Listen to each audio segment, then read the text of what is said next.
I think that everyone at some point in their life should work in a fast food or retail job. Not to improve their work ethic or anything, but so that everyone knows what it's like to have that kind of job. They wouldn't work in fast food their whole lives, maybe just like for 6 months, just so they get a feel for it. So with that, let's talk about the time when I worked in fast food. I used to work at a very small local sandwich shop. I don't know if any of you guys heard of it. It's called Subway. Our spokesperson was in the news recently. I don't know if you guys look at the news. Did you hear he got beat up in jail? I kind of want to meet the person who beat up Jared more than Jared. Not in person. We wouldn't meet in person, obviously. But like, he would be behind bars, and I would just look at the guy who beat up my spokesperson. How many people get to say that they beat up a fast food icon who is also a pedophile? Only one, and it's that guy. Okay, but seriously guys, working at Subway was probably one of the most easiest jobs out there. I don't know why I'm about to complain about it to you guys. We got free cookies. And you know the comic with the Subways in Hell? I was actually working at Subway when I made that comic.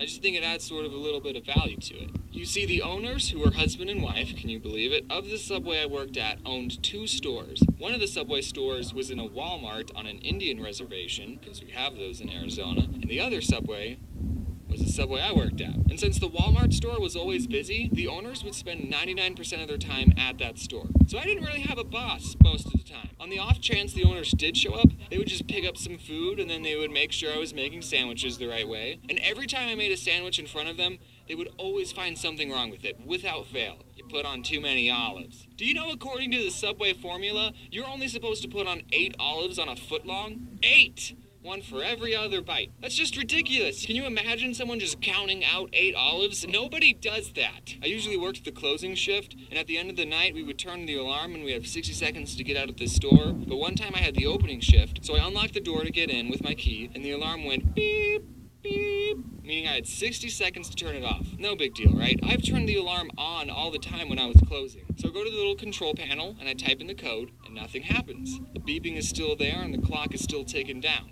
So I go, okay, I'm going to press each button very carefully. I'm going to make sure each button makes a beep when I press it.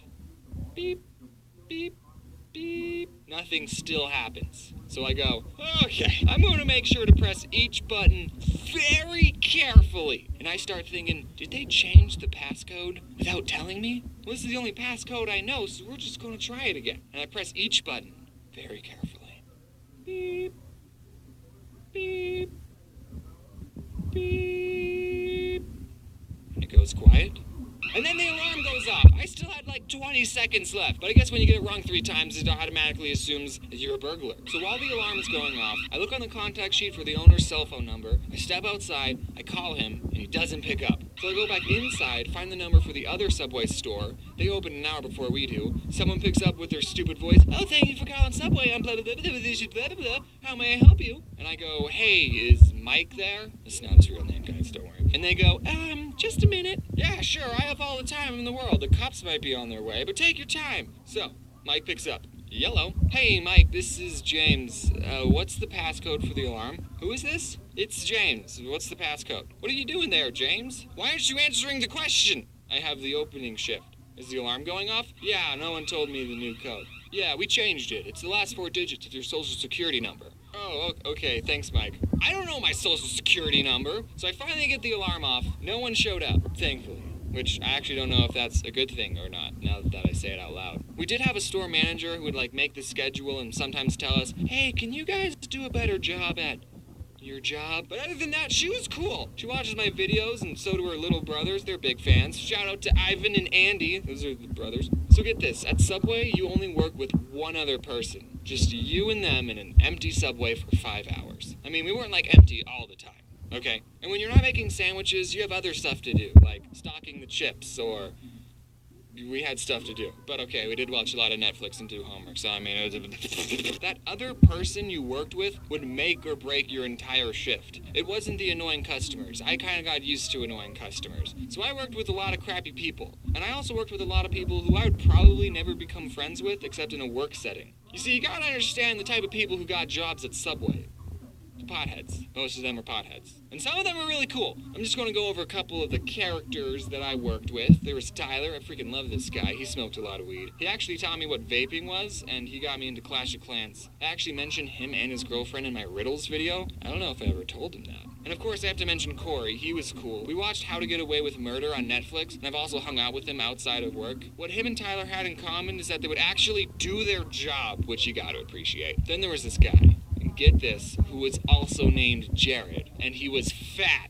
I know, right? He's like Jared before. He loved marble, and that's like the only thing he would talk about. I can say these things. He doesn't watch my videos. There was Sarah. She was cool. She made me a bread bowl. And her boyfriend, Jay. He talked about chakras and third eyes. He was interesting. And also, there's Anthony. He's cool. What's up, Anthony? For the 100,000 sprinkles video, I actually went back to Subway to use their scale because I knew they had one. And we counted 500 sprinkles again just to be more accurate for the 100,000. And Anthony helped me count instead of working. I mean, at least he got paid minimum wage for it. So 2 more stories before I go.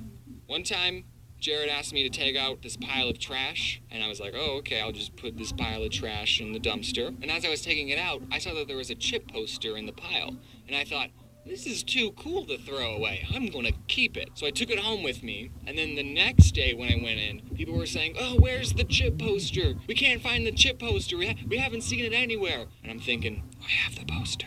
I decided not to tell anyone that I had the poster, and it's still hanging up in my room. Sorry, boss, if you're finding out about this now. Okay, and then the other story, I was working with a manager, and we were just making sandwiches like usual. And I noticed that when we toasted a sandwich, it would burn the paper a little on the edges. That probably shouldn't be happening. So then a customer asks for just bacon toasted. And the boss lady puts some bacon on paper, and then puts it in the toaster. And we don't have a setting for just bacon. So then when she opens the toaster, there was a fire on the bacon. So then she starts to whack it with the little metal tray thing, but all she ended up doing was fanning the flames, making the fire bigger.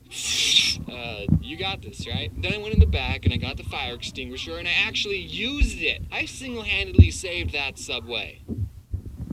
Wait, what have I done? Is it okay if the bacon's a little crispy and has nitrogen and carbon dioxide stuff on it? Wow, I didn't even mention a single bad customer.